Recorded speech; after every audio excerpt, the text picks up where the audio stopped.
berpendapat bahwa ia adalah seorang dewa. Ketika mereka sampai di pulau itu, warga setempat yang tinggal di sana menyambut Paulus dengan baik. Dan tiba-tiba, dalam kisah yang luar biasa ini, saudara, seekor ular berbisa menggigit tangan Paulus ketika mereka sedang menghangatkan badan di dekat api. Dan sebagaimana yang telah dijanjikan oleh Yesus kepada Paulus, sekali lagi, ini sesuatu yang luar biasa.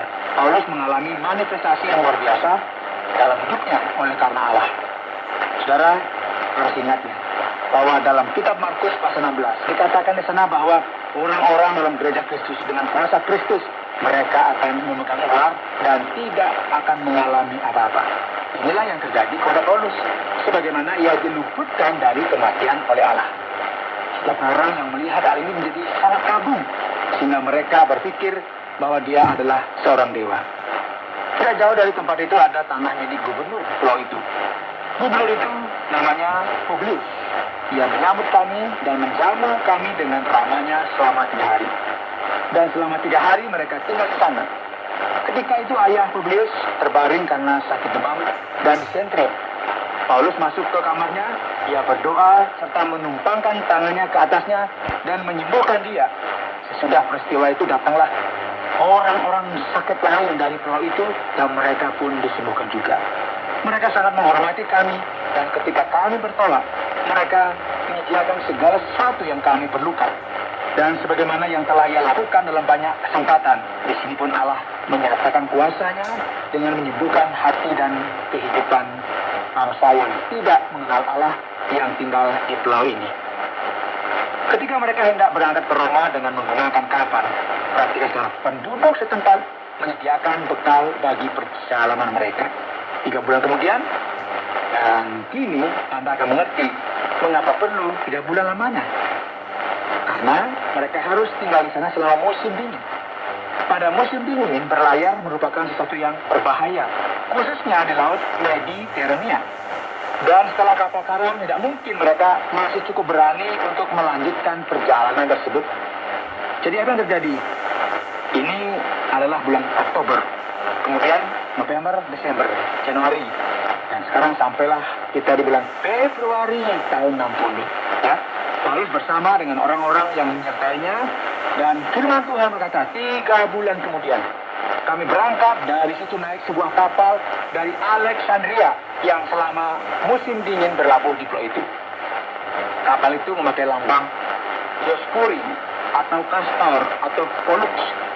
Sebagaimana kita bisa bayangkan dalam dunia pagan Yunani Romawi, ini merupakan nama-nama dari kapal ini. Jadi mereka melanjutkan perjalanan mereka dengan tujuannya yang sangat jelas. Mereka singgah di Sirakusa dan tinggal di situ 3 hari lamanya. Dan setelah ini, perhatikan, firman Tuhan berkata bahwa mereka sampai ke daerah Regin. Kemudian ketika angin berhembus ke selatan dengan kencang, mereka sampai ke Puteoli, yang merupakan daerah Italia, yaitu sebuah desa yang terletak di daerah selatan. Itu kami berjumpa dengan anggota-anggota jemaat, dan atas undangan mereka kami tinggal 7 hari bersama-sama mereka. Sesudah itu kami berangkat ke Roma. Saudara-saudara yang di sana telah mendengar tentang hal ihwa kami, dan mereka datang menjumpai kami sampai ke Forum Appius dan Tres Taberne. Saudara, menarik sekali ya, bagaimana gereja mula-mula menyatakan sikapnya yang begitu luar biasa.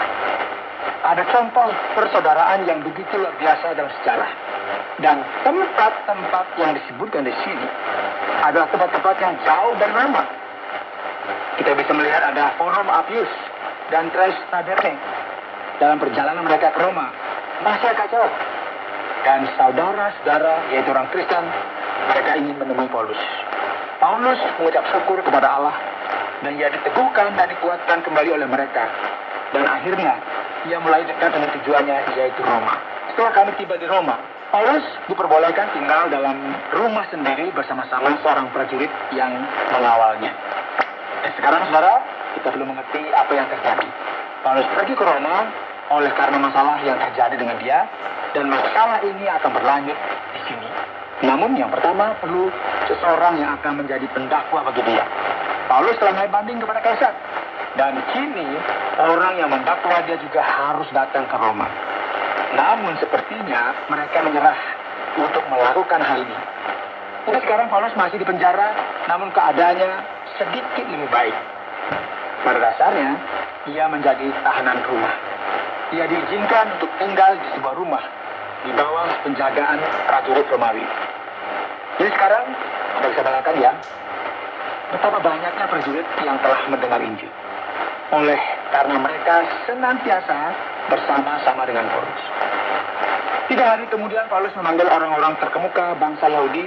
Dan setelah mereka berkumpul, Paulus berkata, "Saudara-saudara, meskipun aku tidak berbuat kesalahan terhadap bangsa kita atau terhadap adat istiadat nenek moyang kita, namun aku ditangkap di Yerusalem dan diserahkan kepada orang-orang Roma. Setelah aku diperiksa, mereka bermaksud melepaskan aku karena tidak terdapat suatu kesalahan pun padaku. Namun orang Yahudi yang ada di Palestina menolak. Maka aku naik banding kepada Kaisar. Tetapi bukan dengan maksud untuk mengadukan bangsaku. Itulah sebabnya aku meminta supaya aku melihat kamu dan berbicara dengan kamu. Sebab justru karena pengharapan Israel lah aku diikat dengan belenggu ini." Akan tetapi orang Yahudi yang ada di Roma ingin membuat masalah tersebut menjadi jelas dan berkata kepadanya, "Kami tidak menerima surat-surat dari Yudea tentang engkau, dan juga tidak seorang pun dari saudara-saudara kita datang memberitakan apa-apa yang jahat mengenai engkau. Tetapi kami ingin mendengar dari engkau bagaimana pikiranmu, sebab dengan saat ini kami tahu, yaitu tentang kekristenan yang baru saja lahir ini." Jadi Paulus akan menemui mereka dan menentukan suatu hari untuk berkumpul, dan di sana Paulus memberikan kesaksiannya mengenai kerajaan Allah dan membuktikan bahwa Kristus adalah Sang Mesias yang dijanjikan dalam Perjanjian Lama.